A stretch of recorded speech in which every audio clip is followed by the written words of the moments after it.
Many service organizations have had to rethink how they give back during COVID-19. News Channel 5's Chris Davis shows us how one local charity grabbed masks and tools to help out a family in a special way.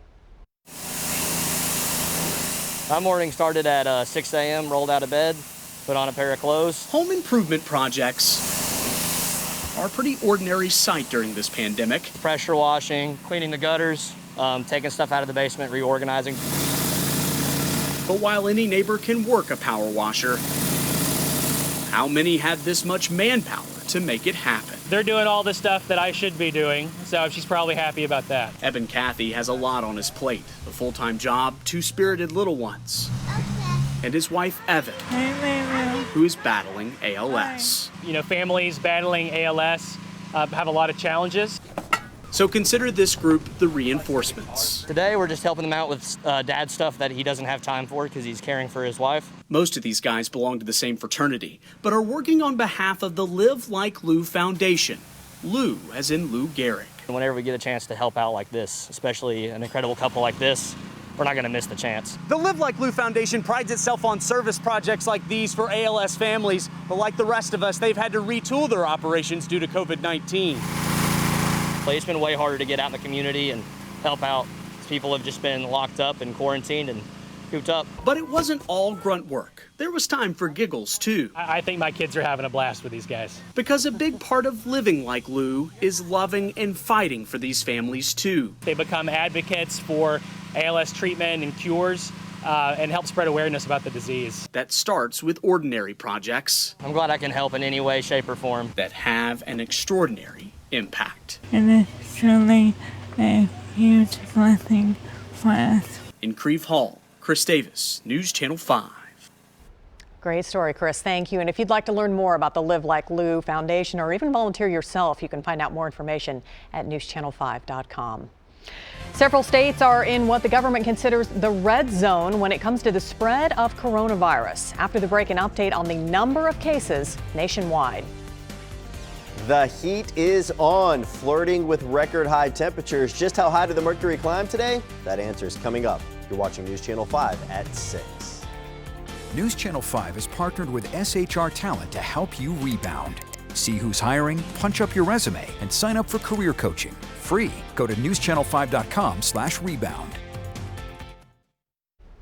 The number of confirmed coronavirus cases has climbed about 3.6 million in the U.S. and close to 140,000 people have died. Michael George shows us the efforts being taken across the country to slow the summer surge. The coronavirus continues its relentless march across the U.S. Florida announced more than 10,000 new cases were confirmed Friday.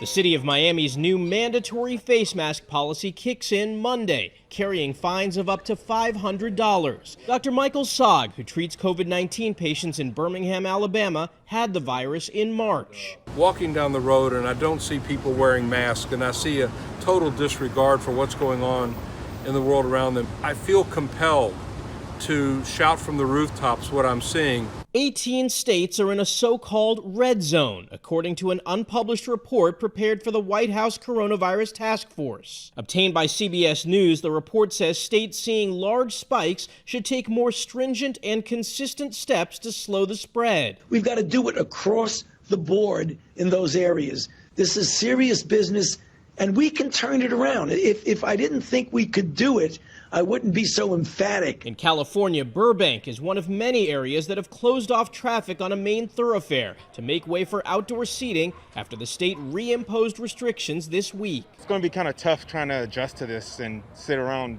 people, and even the wind, the way it's moving, you never know. If someone sneezes and while your mask is off. According to all the guidelines, we shouldn't spend time inside, right? So it's a concern for the family. Indoor dining, gyms, malls, movie theaters, and more will not be part of New York City's Phase 4 reopening set for Monday. Despite that, Governor Andrew Cuomo says it's inevitable his state will see a second wave of the coronavirus. Michael George, CBS News, New York. Governor Cuomo says the second wave he predicts will come from a lack of compliance and enforcement and from infected people returning from other states. Well, it was a hot one outside today, but the heat didn't stop hundreds of people from helping others in their community. And Henry did his part as well. He'll tell you about a food drive and your forecast next.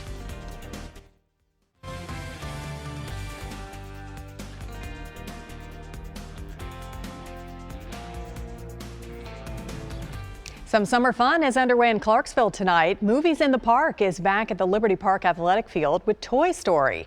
Pre-show activities started at 6 and there will be a variety of food vendors available. Then the movie will begin at sunset, which is around 8.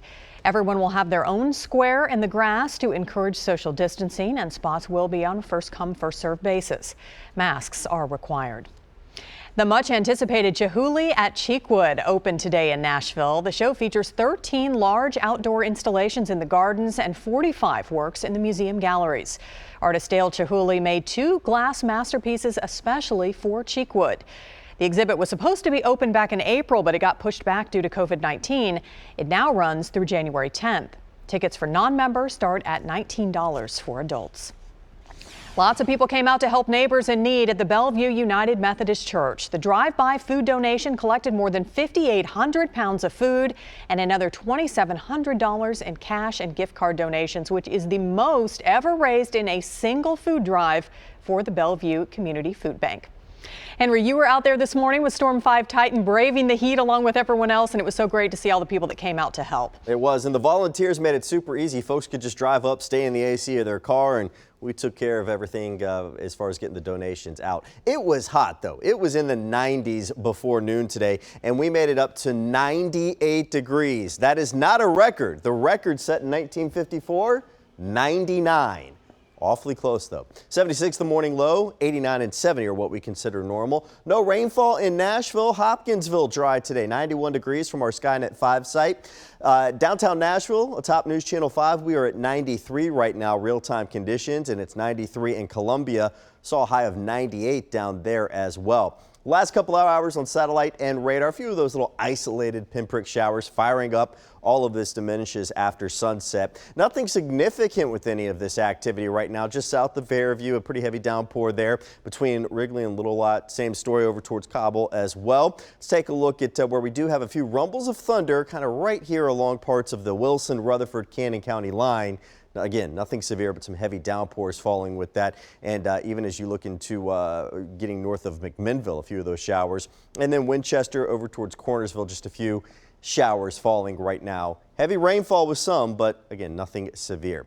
It is hot. It is still hot. 95 degrees right now in Nashville, 93 in Lafayette. Up in Kentucky, Albany's at 92, 87 in Crossville. Still feeling like 101 in Nashville, so still triple-digit heat indices out there. Feels like 104 in Dixon and feels like 90 in Crossville. Any isolated shower chances diminish after sunset. A mild night with temperatures in the 70s. And then as we go through the day tomorrow, it's a copy and paste forecast. Exactly what we did today with some of those isolated showers trying to fire up. Hey, if you are heading to the drive-in movies this evening, here's a look at that drive-in forecast. Hopefully you'll have a way to stay cool, some cold water to stay hydrated there. 88 degrees, sunset at 8:02 at 8 o'clock, 85 at 9 and 83 at 10. Through the overnight hours, we will see temperatures, again, pretty mild out there. 80 at midnight, 78 and warm at 3 a.m. and look for 75 by 6 a.m. 7-day forecast. Can we find any relief? Well, kind of. We've got 98 for Sunday and Monday, 95 Tuesday. A little better chance of more scattered activity when it comes to the rain and thunderstorms, so that'll help to cap temperatures a bit in the low 90s. Lows will be in the mid 70s. Steve? Henry, the NFL pushes forward towards the start of training camp. We got the details on that coming up next on News Channel 5 at 6.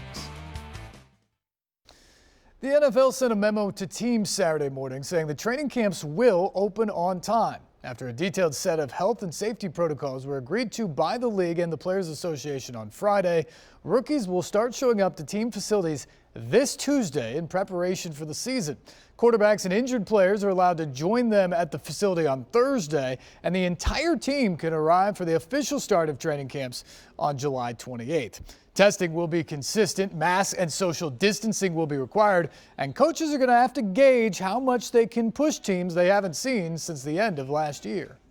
It's going to be important that we focus on fundamentals, making sure that we don't just gloss over the fundamentals when we get to camp. We have to make sure that there's a foundation and a base for our football season, which when everything gets tough, you have to rely on fundamentals. As is tradition, the Smash Cars back in Smashville this year to be beat up by the team's broadcasters for charitable donations.